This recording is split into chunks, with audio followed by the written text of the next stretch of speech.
विशेषकर कांग्रेस पार्टी से पूछना चाहते हैं कि ये forum for democratic leaders of Asia Pacific से आपका क्या संबंध है? साफ साफ बताइए। भारत विरोधी और पाकिस्तान समर्थक बातें कही जा रही हैं, वो आपकी सहमति से हैं या आपकी दुरभिसंधि के साथ हैं? विद योर कॉग्निजेंस, एकता और अखंडता के लिए खंड खंड करने वालों के स्वप्न को साकार करने का यह प्रयास हो रहा है। पूछना चाहता हूं, यह सिर्फ महज संयोग है या एक व्यवस्थित भारत विरोधी प्रयोग है? मैं पुनः कह रहा हूं, यह महज संयोग है या व्यवस्थित भारत विरोधी प्रयोग है? और अब उस भारत विरोधी प्रयोग की कड़ियां भी क्रमशः जुड़ती जा रही हैं। ऑर्गेनाइज्ड क्राइम करप्शन रिपोर्ट के विषय में आप लोग पहले भी देख चुके थे। एक और गंभीर विषय प्रकाश में आया है।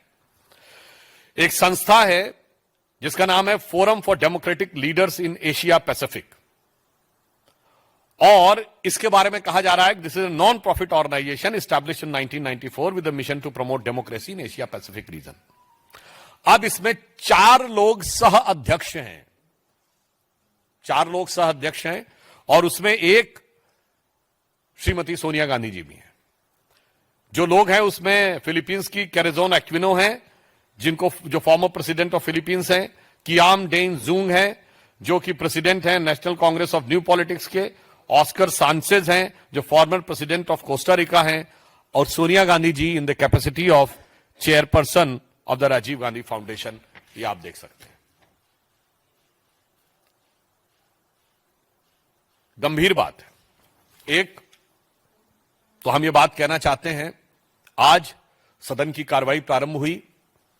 इस गंभीर विषय पे हम लोग सदन का ध्यान आकृष्ट करना चाहते थे। यद्यपि आज श्रीमती सोनिया गांधी जी का जन्मदिन भी है, तो हम उनको जन्मदिन की मुबारकबाद भी देते हैं, और देश की तरफ से यह भी कहना चाहेंगे कि कम से कम आज के दिन उन्हें इस विषय के ऊपर अपने साथी लोगों से कहना चाहिए कि वो ईमानदारी से चर्चा होने दें।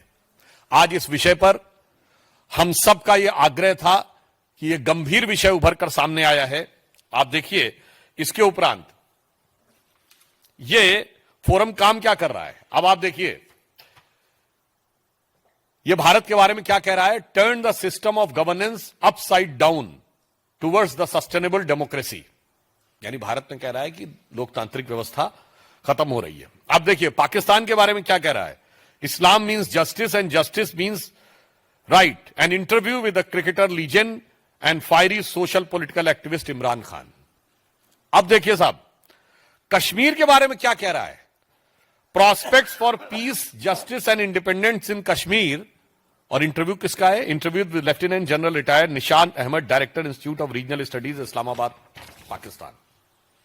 भारत में डेमोक्रेसी खत्म हो रही है और कश्मीर में जस्टिस होना चाहिए, उसके लिए पाकिस्तान के थिंक टैंक का इंटरव्यू है।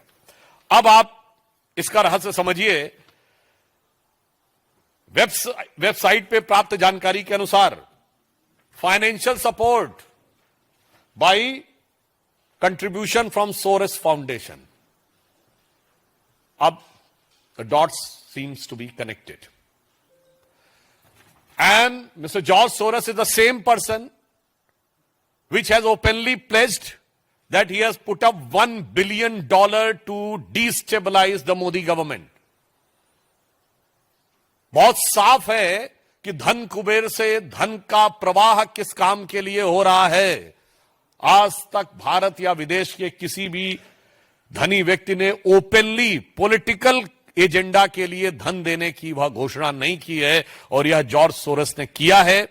इसलिए हम इस गंभीर विषय को उठाना चाहते थे, जिसके लिए नियम 267 के तहत नोटिस हमारी तरफ से था। श्री लक्ष्मीकांत वाजपेयी जी जो मुख्य सचेतक हैं भाजपा के, वो थे। कविता पाटीदार जी थी। हमारी पार्टी के कई अन्य सांसद थे, और इसके साथ जदयू के राष्ट्रीय अध्यक्ष संजय झा जी ने भी नोटिस दिया था, और हमारे सहयोगी तमिलनाडु में जी के वासन जी, उन्होंने भी नोटिस दिया हुआ था। परंतु विपक्ष इसके ऊपर ईमानदारी से चर्चा नहीं चाहता है, और इसलिए वो अपनी इन कारगुजारियों को छुपाने का जितना भी प्रयास कर ले, आज हम साफ साफ विपक्ष और विशेषकर कांग्रेस पार्टी से पूछना चाहते हैं कि ये forum for democratic leaders of Asia Pacific से आपका क्या संबंध है? साफ साफ बताइए।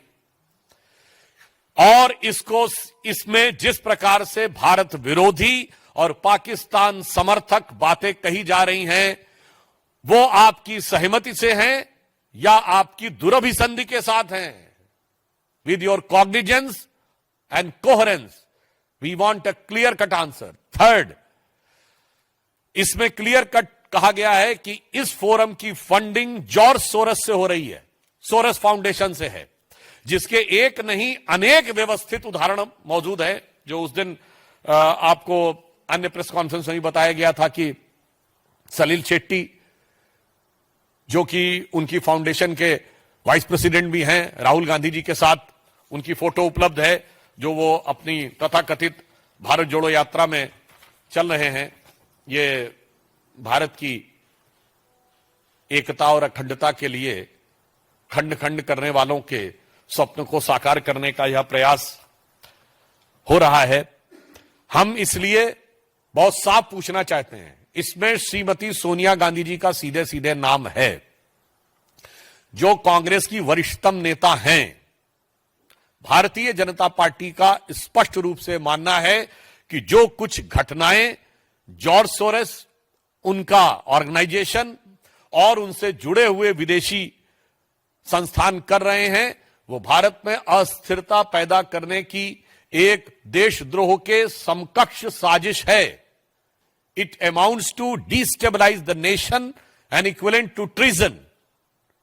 अगर ऐसे लोगों के साथ आपका संबंध है तो मैं कांग्रेस के शीर्ष नेतृत्व से पूछना चाहता हूं, क्या आपका शीर्ष नेतृत्व देशद्रोहियों के साथ है? हमें साफ जवाब चाहिए। देशद्रोही शक्तियों के साथ आप पदाधिकारी बन के बैठे हुए हैं, उन संस्थानों में बैठे हुए हैं जिनसे सीधे पैसा आ रहा है, और वो लोग जो एलानिया कह रहे हैं कि वो भारत में अस्थिरता उत्पन्न करना चाहते हैं और इसके लिए वो भारी मात्रा में पैसा दे रहे हैं। ये सोरस और कांग्रेस की दोस्ती क्या है? और इसमें सोनिया जी, जो सबसे वरिष्ठ नेता है, उनके प्रति पूर्ण सम्मान के साथ पूछना चाहता हूं, उनकी भूमिका क्या है?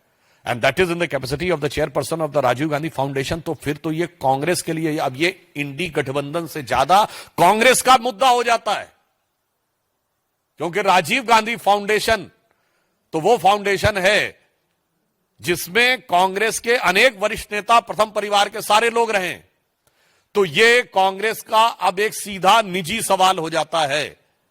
इसलिए हम इस मुद्दे को उतनी ही गंभीरता से और दृढ़ता से उठाना चाहते हैं, मगर अफसोस की बात यह है कि ये देश के ऊपर जो रहस्यपूर्ण प्रश्न बाहर से उठाए जा रहे हैं, जो मैंने पूरा एक सीक्वेंस बनाया, उनका साथ देना एक प्रकार से राष्ट्र को कमजोर करना और देशद्रोही शक्तियों के साथ देने के समान है।